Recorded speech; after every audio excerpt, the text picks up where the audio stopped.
하나님의 의지와 전문성이라는 제목으로 말씀을 나누겠습니다. 참 하나님은 다윗을 사랑하셨습니다. 바로 또 다윗도 하나님을 사랑했습니다. 그런데 거기에 다윗은 하나님에 대한 지식과 또 일에 대한 전문성도 갖추었습니다. 그리고 지혜도 있었지요. 그리고 하나님의 뜻과 다윗의 의지와 거기 지식, 거기에 열정이 더해져서 참 많은 일을 이룬 사람이 다윗입니다. 물론 이제 하나님이 그 어린 다윗을 기르고 어루만져 주셔서 그런 인물이 되긴 했지만 말입니다. 그런데 우리가 오늘 풀리지 않는 어려운 책을 읽는 것처럼 우리의 삶도 참 어려운 삶을 살아갈 때가 있습니다. 그러나 거기에는 다윗처럼 하나님이 함께 하시고 또 우리가 최선을 다하기 때문에 복된 삶이 될 줄 믿습니다. 그리고 최선을 다해서 우리가 갖춰야 할 것은 또 갖추는 것이 또 복된 삶이고 다윗과 함께하는 우리의 삶이 다윗과 함께 하나님이 우리 함께하는 그런 삶이 될지 믿습니다. 오늘 그 다윗 시대의 상비군 제도가 나오고 마련되었다고 나오는데요. 다윗의 그 군대에 대한 정책 실현입니다. 국가의 그 비상 사태를 위한 것인데요.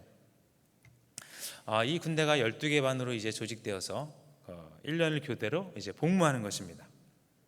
그래서 그 상비군은 우두머리 천부장, 백부장, 왕을 섬기는 관원들로 이제 구성되었습니다. 그 28장에서는 이들은 모두 그 방백들로 구성되고 성전 건축에 동참하도록 권유를 받았다 이렇게 나옵니다. 실제 그 다윗의 정규군은 이방 용사들과 30인의 정예군 그리고 600명의 군사가 있었습니다. 또한 그 성전 건축 때 이스라엘 백성 3만 명이 역군으로 동원되기도 했습니다. 또 그 다윗의 조직은 상비군 12반차 각 반이 2만 4천 명이었는데 12반이니까 12를 곱하면 28만 8천 명이 되었는데요. 그런데 아무튼 그 하나님을 사랑한 다윗은 하나님의 사랑을 받습니다. 또 그는 주님이 원하시는 무슨 일이든지 하였고 또 영적인 전투뿐만 아니라 오늘 말씀드린 그 일상적 전투를 위해서 분주하게 준비하고 움직이는 다윗의 모습을 우리가 이제 볼 수 있습니다. 나라를 이끌기 위해서 이제 혼신의 힘을 다하는 모습을 보는데요. 그렇듯이 오늘 그의 세심함은 전투 준비에 나타납니다. 전문가다운 모습이 나타납니다. 그 밀려오는 적군의 군인들을 상대하기 위해서 방어하고 갖추어야 할 것을 이제 계속 갖춥니다. 이것이 다른 일이 아니라 바로 하나님의 일이다 생각하고 이제 일을 추진하는데요. 그리고 또 각 반의 반장도 소개합니다. 반장 모두는 다윗이 30인 그 정예군 소속입니다. 이들은 11장에 보시면 용사 명단에 나오는데 출신 배경과 함께 소개됩니다. 즉 다윗의 그 군대에 대한 정책은 아주 세심했고 그것들 모두가 한 나라를 이루는데 아주 필요한 것이었습니다. 하나님의 인도 아래 군대를 정비한 것입니다. 그러나 보시면 이제 그냥 호락호락하게 준비한 것이 아닙니다. 철저한 준비를 통해 하나님의 뜻을 이루어갑니다. 하나님의 뜻도 강한 국가를 만드는 것이죠. 거기에 편성하여 다윗은 그런 나라를 이제 만들어갑니다. 그러니 그 한 나라에서 참 가장 중요한 것은 이제 국방입니다. 우리나라도 이제 자주 국방을 위해서 많은 것을 준비해 왔죠. 그런데 다윗처럼 이것도 이제 하나님의 일이다 해서 일하지는 않습니다. 사력을 다하긴 하지만 하나님의 뜻에서 맞추어서 전문성을 가지고 나아가지는 않습니다. 물론 이제 그 중에서는 이제 믿으신 분들이 최선을 다하시는 모습도 있겠죠.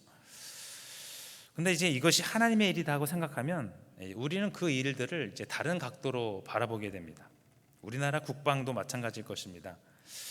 책임감을 가지고 일한다면 우리나라 의정자들도 특히 국방 관련 분야에서 일하는 사람들은 더 큰 책임감으로 임무를 완수할 것인데요.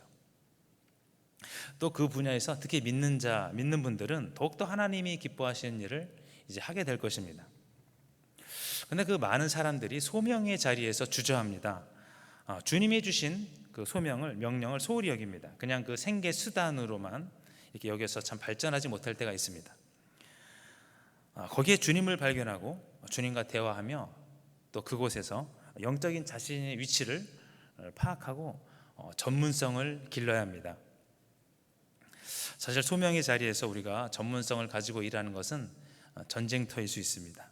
우리의 소명은 하나님이 보시기에 후회하심이 없음을 알고 또 알아야 합니다. 또 전쟁터에서 살아남으려면 이제 무기와 지략도 있어야 되고 열심도 있어야 됩니다. 그리고 믿는 자라면 그 영적인 전투에서 믿음이 있어야 하고 또 하나님이 주신 그 소명의 자리에서 우리의 역할을 다해야 합니다. 오직 믿음, 오직 성실입니다. 그리고 영적인 일만 나의 일이 아니라 우리가 하루하루 맞닥뜨리는 그 사명 가운데 이 전문성을 기르고 나가는 것은 참으로 중요합니다. 그 16절부터는 그 이스라엘 12지파의 행정관장을 소개합니다. 일반적으로 지도자는 이제 장로로 불려졌지만 여기서는 이제 국가 관리직을 뜻하는 지도자라고 이렇게 표현이 되어 있습니다. 이 조직은 그 솔로몬 대 12개로 구성이 되어서 중앙 집권화를 이루고 식량과 인력을 이제 보급했는데요. 여기 그 다윗에 세운 행정장관 중 그 12지파죠. 여기 아론의 지파가 포함되어 있습니다. 그리고 그 24장부터는 다윗이 인구조사를 한 것이 나옵니다. 그러나 그 인구조사가 제대로 되지 않았죠.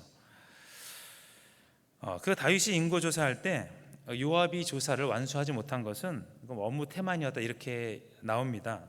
그러나 사실 그 요압은 인구조사를 하는 것이 하나님 앞에 죄가 된다 이렇게 해서 다윗을 만류한 사람이 바로 요압입니다. 그렇지만 이제 어쩔 수 없이 조사를 진행했습니다. 다윗의 명령이 좀 역겨웠지만 그래서 레위와 베냐민 지파를 제외하고 인구 조사를 하였습니다.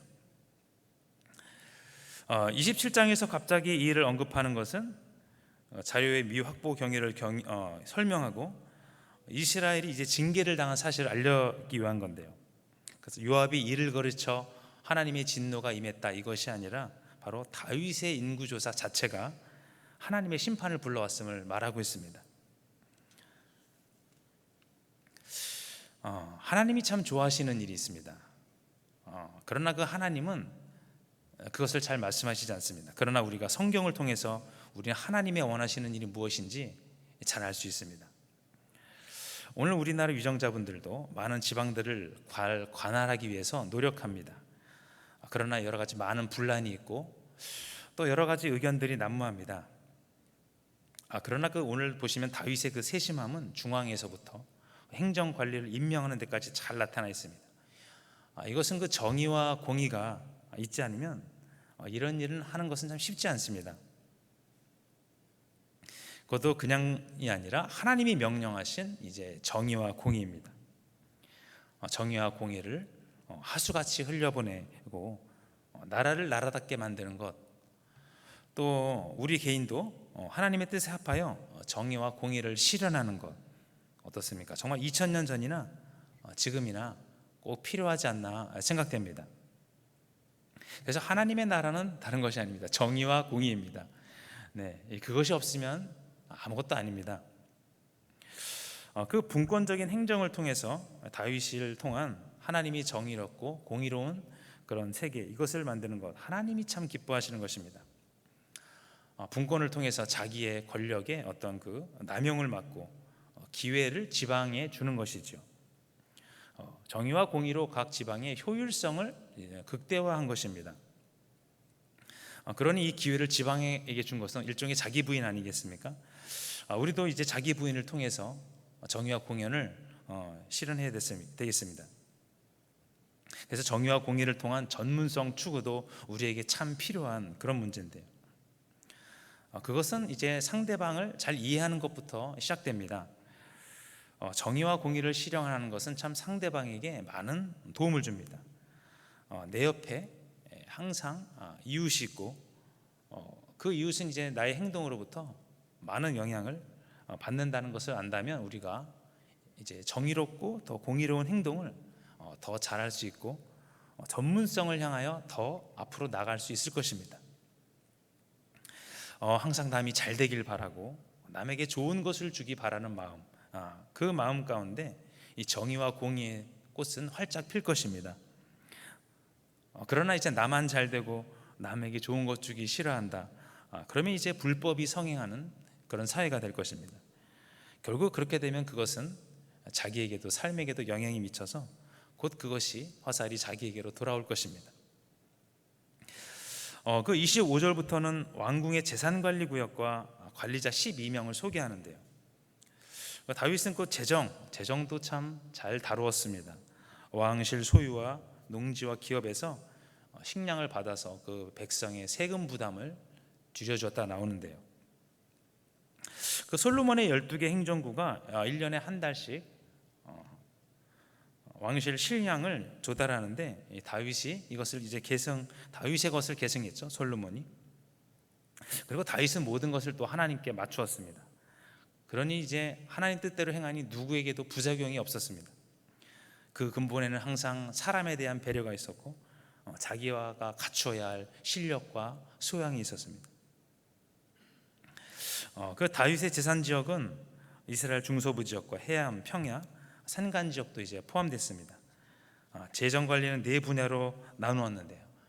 첫째, 곡간 관리로 이스마엘, 그리고 요나단, 왕실 곡간, 농업 관리로 에스리, 농민을 관리하고 살림 관리로 시므이, 그리고 포도원을 삽디가, 포도도 저장고를 바알, 하나는 올리브 나무와 뽕나무를 요아스는 올리브 기름을 관리했습니다. 그리고 목축업 관리로 샤론 평화와 골짜기에서 소떼를 관리했습니다.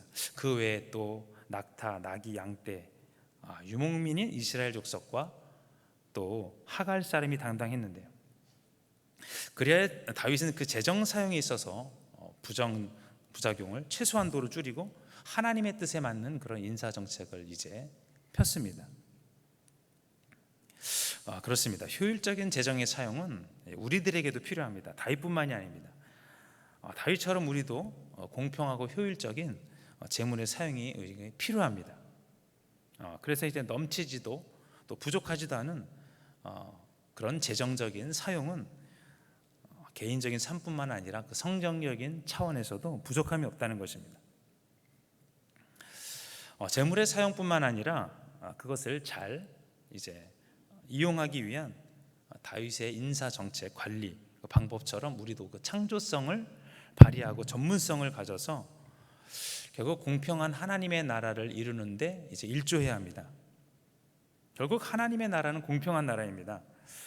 재물에 대한 지혜로운 사용, 그것도 우리가 가져야 할 지혜 중에 한 가지입니다. 그리고 우리가 가져야 할 전문성 중에 한 가지입니다. 많은 사람들이 그 재물로 인해 넘어지지만 우리는 이것을 바로 세움으로 우리의 삶도 이제 번영할 수 있다, 이것입니다. 재정 사용을 또 그냥 사용하는 것 같지만 사실 이것도 상대방을 마음을 잘 아는 것도 중요합니다. 왜냐하면 결국 그 재정 사용은 사람에게 사람으로 전달되기 때문입니다. 하나님의 뜻 아래서 우리가 그 자유로이 거래하고 지혜롭게 쓰기 위해서는 사람의 마음을 아는 것도 중요합니다. 그러기 위해서 내 자신의 그 많은 경험을 통해서 사람을 알고 지혜를 얻고 또 하나님의 뜻대로 살면서 더 큰 분별력을 우리가 가져야 합니다. 그리고 그것도 모두 우리 하나님 뜻 안에서 이루어지고 전문성을 가져야 된다는 것입니다. 네, 결론입니다. 하나님의 뜻을 따라서 산다는 것은 이제 우리가 좋은 것을 받을 수 있다는 것을 전제로 합니다. 거기에 이제 본인의 전문성을 더없이 좋은 그 사명감, 감당이 되는 그런 귀한 삶이 이제 될 것입니다. 오늘 그 다윗의 전쟁과 지방 정책과 또 재정 관리를 통해 하나님의 나라를 이루어가는 것을 오늘 보았습니다. 그는 하나님에게만 잘한 것이 아닙니다.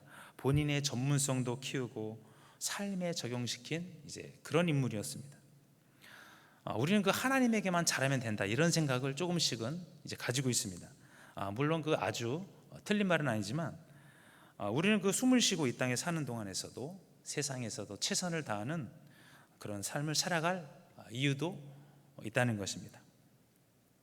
하나님께 최고를 또 세상에서 최선을 생각하면서 또 오늘 승리하시고 나아가시는 저와 여러분 되시기를 예수님 이름으로 축복합니다.